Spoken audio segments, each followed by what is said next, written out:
Sabe, a história que a gente conhece nem sempre é a história completa. E se a parte que ficou de fora for, na verdade, a mais importante? Hoje, a gente vai fazer exatamente isso. Olhar para além do que é contado para descobrir a história por trás da história. Vamos começar com a expedição de Lewis e Clark. Essa é uma daquelas histórias que muita gente já ouviu falar, né? É um conto triunfante sobre exploradores corajosos mapeando um território selvagem gigantesco, abrindo caminho para uma nação. Pelo menos essa é a versão oficial. Certo, então vamos mergulhar nisso. O relato oficial, aquele que todo mundo celebra, fala da jornada deles para encontrar a famosa passagem noroeste, mapear o território, documentar o mundo natural, basicamente uma missão de ciência e descoberta. Mas será que era só isso mesmo?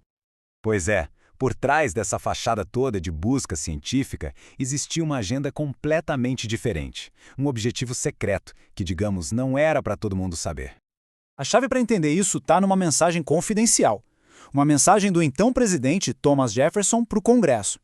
E o que ela revela é um conjunto de objetivos bem diferente do que foi divulgado publicamente. E aqui está, a estratégia delineada pelo próprio Jefferson. O plano não era usar a força, não. Era algo muito mais sutil. Deslocar os modos de vida indígenas. A ideia era criar uma necessidade que, no fim das contas, os levaria a ceder suas terras. Era um plano de duas etapas, bem pensado. Primeiro, mudar o uso da terra.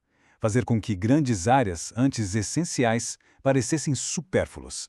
Segundo, criar uma dependência econômica. Então, a expedição, que para o público era uma busca literária, era na verdade a ponta de lança de uma sofisticada estratégia geopolítica. Essa diferença enorme entre a história pública e o objetivo privado tem um nome. Os acadêmicos chamam de discurso. A forma como a linguagem é usada para construir uma versão específica da realidade. Entender isso é fundamental. Pense nisso como uma maneira de contar uma história, omitindo partes cruciais de propósito. Não é exatamente uma mentira, mas é uma omissão tão estratégica que acaba moldando uma nova realidade. O que não é dito se torna tão poderoso quanto o que é. Vamos ver um exemplo prático. Um anúncio de turismo sobre o Rio Colômbia promove a pesca como uma atividade de lazer. Só que essa narrativa apaga completamente a visão indígena, para quem a saúde do rio e a sobrevivência do salmão são uma questão de vida ou morte cultural e física. Duas realidades sobre o mesmo lugar, mas só uma história é contada. E esse padrão de criar uma história oficial que contradiz os fatos não ficou lá no passado, não. Ele acontece agora mesmo, em questões globais que são importantíssimas.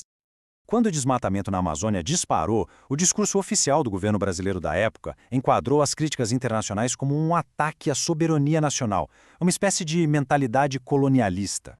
Só que essa história oficial batia de frente com os dados de institutos científicos como o Amazon.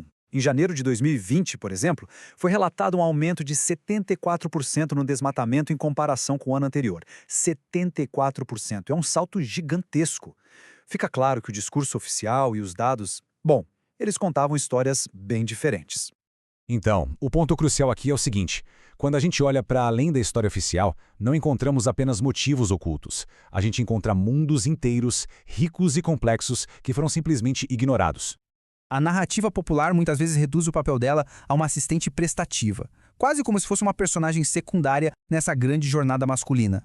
Mas os acadêmicos argumentam que o papel dela foi muito, mas muito mais significativo. Ela atuou como uma diplomata habilidosa, cujo casamento foi uma forma estratégica de obter conhecimento e influência no mundo que mudava muito rápido. Ela era uma agente do seu próprio destino, não uma mera coadjuvante. Mas não são apenas indivíduos que são silenciados. Sistemas inteiros de conhecimento são ignorados. Pense na etnociência, que basicamente é a ciência local e indígena. Um exemplo perfeito disso vem das comunidades quilombolas no Brasil. Essas comunidades têm uma sabedoria geracional profunda sobre como viver de forma sustentável, uma sabedoria que está completamente integrada ao modo de vida deles. Isso inclui um conhecimento complexo da botânica local para remédios, um manejo da terra que hoje em dia a gente chamaria de agrofloresta e uma estrutura social inteira construída sob tradição e recursos compartilhados. É um conhecimento vivo, prático e muito eficaz. Certo. Então, qual é a grande lição de tudo isso? O que essa jornada de desvendar histórias realmente nos ensina? Bom, o que a gente descobriu? Começamos com uma história oficial de heróis. Depois, encontramos o motivo oculto, a estratégia política por trás de tudo. E, finalmente, demos voz às contranarrativas, às histórias que foram silenciadas. É como se a gente estivesse descascando as camadas para ver a máquina complexa que funciona por baixo. E veja bem, não se trata apenas de corrigir o registro histórico. O mais importante é desenvolver uma nova lente para enxergar as informações que chegam até nós todos os dias, seja num noticiário, num anúncio ou num discurso político. Toda narrativa tem um outro lado, e muitas vezes as histórias mais importantes são justamente aquelas que foram silenciadas. A pergunta que fica no ar é: quais outras histórias estão por aí só esperando para serem ouvidas?